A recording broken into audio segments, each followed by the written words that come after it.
LaFayette Police arrest 2 men and solve a series of thefts in the process. Good evening. I'm Kim Chapman. And I'm Calvin Sneed. Ricky.Sweet and Julian Uvalle are accused of breaking into vehicles and churches in North Georgia. NewsChannel 9's Bollea spoke with a police captain today who says he has a long history with one of those men.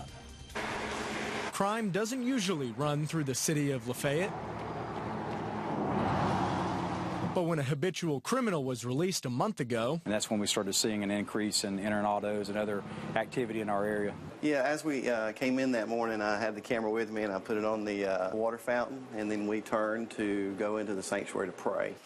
So we came to church that morning like we normally do, and there were several of us, and we came to pray. Second Baptist Church pastor Meeks.Pastor Peterson says when he returned, the camera was gone. What has to happen in their life so they get to the point where they feel like they have to do that? Any type of crime that involves a church, you know, is pretty upsetting to people, and it kind of shocks their conscience. Julian Uvalle is accused of breaking into the church. Along with that crime, he and his uncle, Ricky.Sweet, were arrested for a string of thefts. Police tell us that while Uvalle was knocking off churches, Sweet was poaching on unsuspecting shoppers.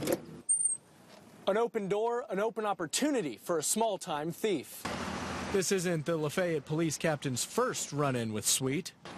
Actually arrested him and sent him to prison 19 years ago. Sweet had been free on probation for just 5 weeks when Meeks says he and his nephew, Uvalle, took to small crimes for quick cash. Because they learn new tricks to the trade while they're incarcerated. Pastor Peterson says he's forgiven the criminals and that his prayers are with them. You know, I just hope that, you know, his life will be turned around somehow, some way.